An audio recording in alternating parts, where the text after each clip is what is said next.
Shalom, puji Tuhan saudara-saudara yang dikasihi oleh Tuhan. Tentunya kita pasti sering merasakan sebuah keletihan, kelesuan di dalam hidup kita, baik secara fisik maupun secara psikis atau secara jiwa. Memang dalam rutinitas kehidupan kita setiap hari, dalam kita melaksanakan tugas-tugas pekerjaan, usaha kita, bahkan kita sebagai hamba-hamba Tuhan di dalam setiap pelayanan kita, apalagi dalam situasi pandemi yang masih belum berakhir, tentunya kita merasakan ada tuntutan-tuntutan yang lain, khususnya tuntutan keluarga yang semakin besar. Sehingga ini akan mengakibatkan bahwa pikiran kita menjadi ruwet. Kita bisa stres, kita bisa khawatir, yang akan berakibat kita mengalami keletihan. Saya katakan tadi, keletihan secara fisik ataupun secara psikis. Bapak, Ibu, Saudara yang dikasihi oleh Tuhan Yesus Kristus, karena itu Tuhan Yesus pernah berfirman di dalam Injil Matius pasal 11 ayat yang ke-28. Tuhan Yesus pernah berkata, "Marilah kepadaku semua yang letih lesu dan berbeban berat. Aku akan memberi kelegaan kepadamu." Saudara-saudara yang dikasihi oleh Tuhan, kalau kita melihat ayat sebelumnya di dalam ayat yang ke-25, intinya di situ bahwa sebelum Yesus memberikan ajakannya ini, seperti apa yang kita sudah baca tadi, maka Tuhan Yesus telah memulainya dengan mengucap syukur kepada Bapanya atas otoritas Bapa yang telah diserahkan kepada Yesus. Kalau kita baca di dalam ayat 27a, di situ Tuhan Yesus berkata bahwa semua telah diserahkan kepadaku oleh Bapakku. Artinya bahwa ada sebuah jaminan yang pasti bagi setiap orang yang percaya atau yang mempercayakan hidupnya kepada Yesus. Karena itu Tuhan Yesus berkata, "Marilah kepadaku, kamu yang letih lesu." Saudara yang dikasihi oleh Tuhan Yesus Kristus, hal yang pertama yang akan kita renungkan adalah dalam situasi letih lesu, keadaan kecapean secara fisik maupun psikis yang sering terjadi dalam kehidupan kita, maka firman Tuhan atau Tuhan Yesus berkata kepada kita, "Mari datang kepadaku." Hal yang pertama, kita harus datang kepada Yesus. Saudara-saudara, sekali lagi saya mau katakan bahwa di tengah-tengah masalah yang sedang kita hadapi setiap hari, kita harus dapat memberikan waktu untuk datang kepada Yesus. Saudara, waktu yang dimaksudkan oleh Yesus adalah sebagaimana Maria memberikan waktu kepada Yesus di tengah-tengah kesibukan saudaranya untuk menjamu Yesus, ya. Yang seharusnya Maria juga pantas untuk membantu saudaranya Marta. Karena mungkin pada waktu Yesus datang saat itu, Marta begitu sibuk, mungkin saja dia mengundang tetangga-tetangganya atau kenalan-kenalannya yang lain. Tetapi herannya Maria tidak membantu Marta, tetapi Maria duduk dekat kaki Yesus. Dia mendengarkan apa yang dikatakan atau yang diajarkan oleh Yesus. Nah, ini menimbulkan kekesalan dari Marta saudaranya, saudara-saudara. Marta menganggap bahwa Maria itu tidak peduli dengan kesibukan Marta. Tetapi apa kata Yesus? Di dalam Injil Lukas pasal 10 ayat 41 sampai 42. Yesus berkata, "Tetapi Tuhan menjawabnya, 'Marta, Marta, engkau khawatir dan menyusahkan diri dengan banyak perkara. Tetapi hanya satu saja yang perlu. Maria telah memilih bagian yang terbaik yang tidak akan diambil daripadanya." Saudara-saudara yang dikasihi oleh Tuhan, Marta menganggap bahwa Maria tidak peduli dengan kesibukan saudaranya. Marta menganggap bahwa Maria mau enak-enak saja, ya. Tetapi Yesus berkata, Maria telah mengambil bagian yang terbaik yang tidak akan diambil daripadanya. Saudara-saudara yang dikasihi oleh Tuhan, orang bisa mengatakan apa saja tentang kita ketika kita datang beribadah, apalagi dalam situasi yang masih pandemi. Orang juga bisa mengatakan apa saja ketika mungkin kita aktif dalam mencari Tuhan, dalam kita menghadiri ibadah-ibadah doa, dan seterusnya dan seterusnya. Tetapi ingat, itu penilaian manusia, itu bukan penilaian Tuhan. Marta merasa bahwa Maria seperti tidak tahu diri. Tetapi Yesus berkata, dia telah memilih bagian yang terbaik. Saudara yang dikasihi oleh Tuhan Yesus Kristus, memang kecenderungan manusia semakin sibuk, semakin diberkati oleh Tuhan, bahkan semakin banyak masalah pun, justru manusia, anak-anak Tuhan, semakin tidak punya waktu untuk duduk diam di kaki Yesus, untuk mendengarkan suara Tuhan lewat firman Tuhan.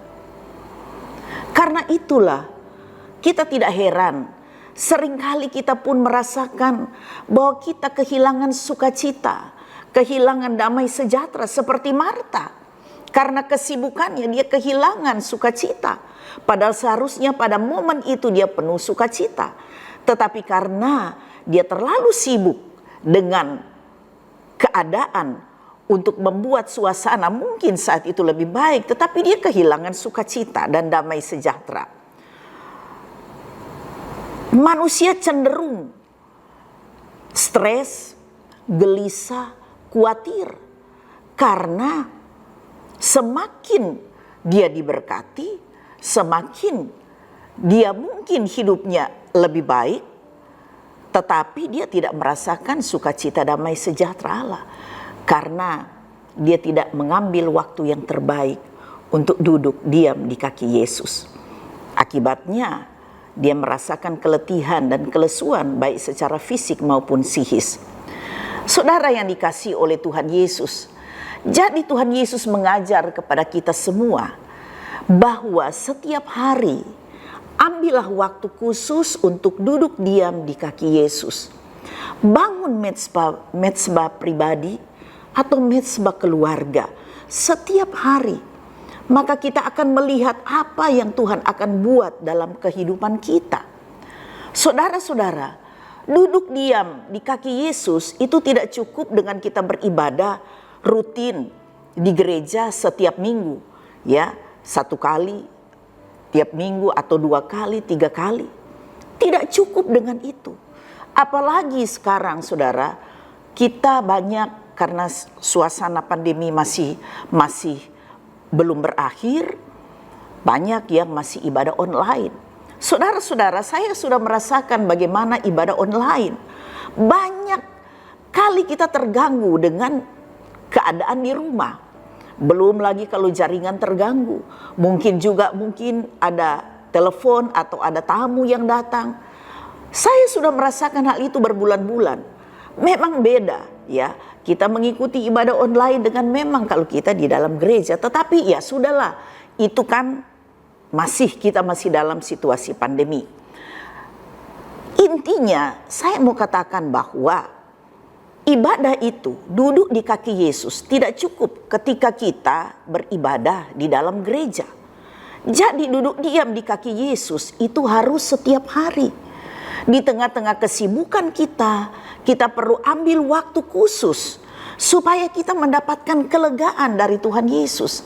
Karena sesuai dengan ajakan Tuhan Yesus, marilah datang kepadaku semua yang letih lesu, aku akan memberikan kelegaan kepadamu. Dan hal yang kedua, saudara, Tuhan Yesus berkata, pikulah kuk yang kupasang dan belajarlah kepadaku. Itu di dalam ayat 29 sampai ayat 30. Artinya bahwa segala sesuatu yang mungkin terasa berat dalam hidup kita Karena rutinitas kehidupan kita bagaikan kuk, ya. Kuk itu adalah kayu yang ditaruh di punggung sapi atau kerbau untuk menarik bajak, ya, atau menarik gerobak. Nah, saudara, kuk yang Tuhan taruh dalam hidup kita, ya, setiap hari, itu bukan tanpa tujuan. Apa tujuannya? Tujuannya adalah supaya kita belajar taat pada firman Tuhan, supaya kita belajar rendah hati. Saudara-saudara yang dikasihi oleh Tuhan, itu adalah tujuan di mana kuk yang Tuhan pasang itu memang setiap hari kita akan rasakan di dalam kehidupan kita selama Tuhan berikan hidup kita di dunia. Jadi artinya saudara-saudara, kuk itu dipasang agar supaya kita tidak timbul sebuah kesombongan di dalam diri kita dan menganggap bahwa tanpa Tuhan pun kita bisa. Tanpa Tuhan kita bisa berhasil. Saudara-saudara, Yeremia pasal 17 ayat 5 dan kemudian ayat yang ke-7 berkata demikian. Beginilah firman Tuhan, terkutuklah orang yang mengandalkan manusia, yang mengandalkan kekuatannya sendiri, dan yang hatinya menjauh daripada Tuhan. Di dalam ayat yang ke-7, diberkatilah orang yang mengandalkan Tuhan, yang menaruh harapannya pada Tuhan. Ayat 8, ia akan seperti pohon yang ditanam di tepi air, yang merambatkan akar-akarnya ke tepi batang air, dan yang tidak mengalami datangnya panas terik, yang daunnya tetap hijau, yang tidak khawatir dalam tahun kering, dan yang tidak berhenti menghasilkan buah. Saudara-saudara, kuk yang Tuhan berikan kepada kita itu bertujuan supaya tidak ada kesombongan dalam diri kita, dan supaya kita mengandalkan Tuhan dalam setiap saat. Saudara-saudara, sepanjang kita mau taat, sepanjang kita mau belajar kepada Yesus, maka kita akan melihat bagaimana Tuhan bekerja dalam kehidupan kita. Karena ayat yang ke-30 di dalam Injil Matius pasal 11 tadi, di situ dikatakan, sebab kuk yang kupasang itu enak dan bebanku pun ringan. Saudara-saudara, ini berarti apapun yang kita alami dalam hidup kita, sekalipun ada kuk, sekalipun ada beban, ya, di dalam kehidupan kita, setiap rutinitas kehidupan yang kita jalani, kita tetap bisa kuat untuk menghadapi segala sesuatu. Dan kita tidak akan kehilangan sukacita dan damai sejahtera. Dan kita tetap dapat menikmati hidup karena berkat-berkat Tuhan. Kiranya firman Tuhan pada saat ini memberikan kepada kita kekuatan dan membawa kita untuk semakin mengerti kehendak Tuhan. Tuhan memberkati kita semua. Mari kita berdoa.